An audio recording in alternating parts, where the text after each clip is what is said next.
18. Tuesday, 12th of August 2025. The shadows cast by the house lay in gloomy swathes across the hillside. Tall as their sins, they stretched to the east, growing longer with time. From where they lay, they'd never touch heaven, exposed instead under the dying sun until they would vanish and merge with the horrors of night. A mortal man, a leader or patriarch, could build a fire that barely cut through the dark and present himself as a stumbling guide, the blind leading blind.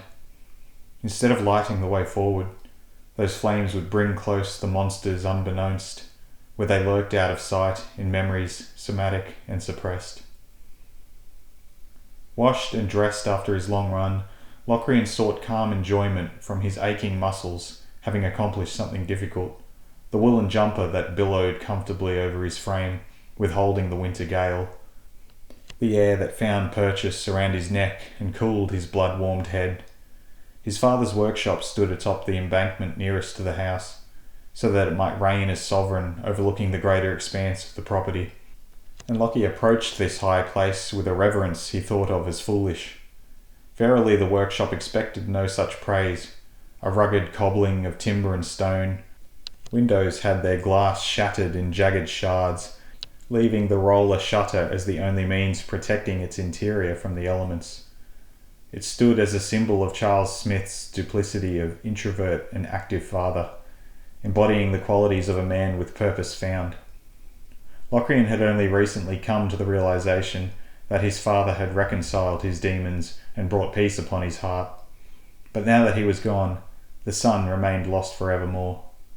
The lighthouse had extinguished its beacon before Locrian's own shore-bound dawning, and now he felt more adrift than ever before.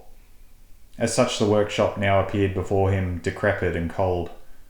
A series of brick-pit flower beds formed a small garden adjacent, the charred wooden beams above those beds suggesting it had once been a potting shed or greenhouse-like structure attached to the workshop, perhaps victim to a fire. To Locrian's memory, it had always been like this. He could remember no such potting shed ever being there. But the beams betrayed, black, rotten things propped up on skeleton columns of gnarled timber. The garden beds themselves were overrun with dried grass and the occasional dusky red bloom of a rose left to neglect. He reefed open the shutter with more force than necessary, losing grip on the handle as it ascended, his own strength surprising him. To hear the thing clatter against the beam overhead, he cringed. A pair of startled crows took off at the sound, and the smell of sawdust permeated the air.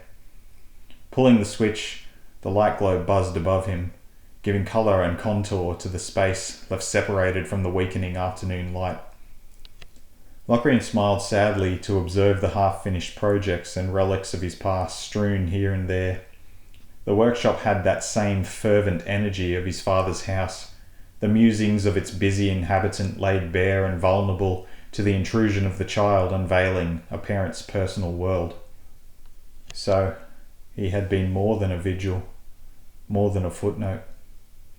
It was funny to see a parent as more than that Lockie's father was invariably just another man, a man who carried his own values close to his person, next to his troubles, and moved to guide his children through the perils of the lives playing out before them. And then, when the storms were calmed, the children happy, could he tinker towards his own personal interests. The more Lockie saw, the more his regret increased. Why hadn't he made the effort to visit more often? 5 years had slipped through his grasp. He had only to reach out and grab at any opportunity, but he had not done it. Amongst the clutter, a crate of vinyl records leant against an old sound system, a boxy contraption of wires and dials that looked cobbled together for an all-in-one purpose. Charles had used the thing to death. The dials were grubby with finger grease, the speaker wires frayed. If it ain't broke, don't fix it. Lockie reminisced on the afternoons filled with the noise of the sound system, tuned to whatever football match was on. Thinking about the drop goal. Here goes the shot. He has nailed it. He's got it, the halfback. In the later years, The din had to combat with Leah's own CD player, booming from upstairs in the house, when Lockie would have given the world for a moment of quiet. Today that silence pervaded, whether he still wanted it or not. He flicked through the 33 1/3, recoiling at his selfish thoughts of now claiming them for himself. There was some great stuff there, from The Doors' Strange Days to Velvet Underground, even a tattered copy of the Beatles' Sgt. Pepper.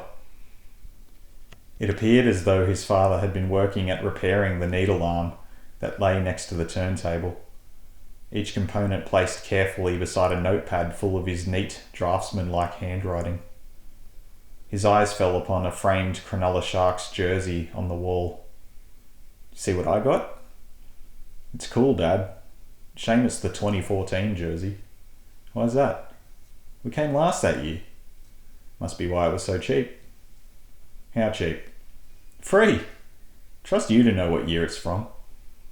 The sponsorship was a giveaway. Or lack thereof. Oh, I don't bother remembering all that stuff. You want a Sharks jersey? It's a Sharks jersey. It was with great surprise that Locrian discovered his old guitar behind a wreckage of picture frames and boxes, stringless, so that the darkness of the sound hole stared out at him. The tuning pegs rusted so they could be turned no longer. A painted seagull on the body chipped and faded. There's my C major shape. Now what? I strum it? Down, down, up, up, down, up. Like the Konami code. What the hell are you talking about? Never mind, Dad. Charles had made an effort to involve himself with the video games Lockie played, but Super Metroid had been the only game he'd enjoyed. Both of them had been shocked to discover that beneath heavy metal armour, the main protagonist Samus was a woman. More fool us for assuming an armour-clad space warrior would have to be a man. Lockie had played so many games over the years, yet his father had been happy to replay the same old ones time and again. Their Super Nintendo system peered out from an open box, coated in a thick dust. Lockie doubted it would still function. Trust me, mate. The games are fun, but don't neglect your music. You'll be an incredible guitarist in no time, I'm sure of it. As a teenager, it had been so easy to slip into the fantasy worlds offered in video games, and for a long time they'd been more important than honing his musical craft. It had only been the reaction of others that nudged Lockie back towards a consistent music practice. Turned out people were more impressed by musical prowess than being able to speedrun a 30-year-old Nintendo game. How could he bear to throw any of this away? Conversely, how could he ever hope to siphon through the piles of junk a person left behind? It occurred to him that he and Leo would soon need to pack it all up, decide the value of each individual item. Was there any worth in holding on to old memories? Or was it better to just turn tail and continue forward? Maybe it was better to compartmentalize the mind, forget the physical objects, instead just file away the emotions of times past to a corner of the brain both accessible but set apart. Sorting through the workbench would be straightforward in the least. As the tools that hung on the wall were rusty and useless, the shelves lined with little more than glass jars filled with nails and other pieces that might be useful someday. Charles had been working on a pyrographic wood carving that he had perhaps intended to hang from the letterbox. The heat gun sat cold on the bench next to more scraps of paper, conceiving various titles crossed out and scribbled. Charlie's Place. Too generic. House of Smith. Why so formal? Lot's Lot. Cute, Dad. His father rarely used his full name of Charlotte. He'd thought it sounded too feminine, and had instead been Charles to anybody who knew him. It was bizarre to see him use the other end of his name, almost sinister and unbelonging, a mirrored reality that never was. Locrian mindlessly sorted through the wood cuttings before a primal recoiling had him stumble backwards.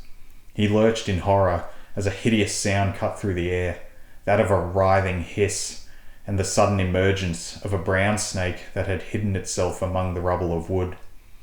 Lockie thrashed terribly, crawling backwards towards the open door of the workshop, knocking over several boxes as the serpent continued to twitch in place on the bench. When he had been able to establish what he considered to be a safe distance, he stood and tried desperately to compose himself. The snake's movements had slowed, punctuated by an occasional spasm, and from his vantage point, Locrian could see what had happened. In the confused chaos, the creature had bitten its own tail. His heart raced. It was most unusual for a brown snake to be spotted this time of year. Yet he cursed his carelessness for the momentary lapse in logic that had seen him rifling through such a predictable hiding spot for the thing. It was no longer moving. Locrian was unsure whether a snake could poison itself, but this one looked dead, or had just become very still. He didn't know. He dared not go closer to confirm. The approaching evening brought a chill that burned the exposed skin of his hands. He grabbed a length of timber and prodded the snake from a distance, but it did not react. The kookaburras cackled in the gum trees that swayed in the frigid wind. The dried grasses of the flower beds shivered, and Locrian imagined the beams above the garden engulfed in the flames that had so clearly destroyed them some indeterminable number of years ago.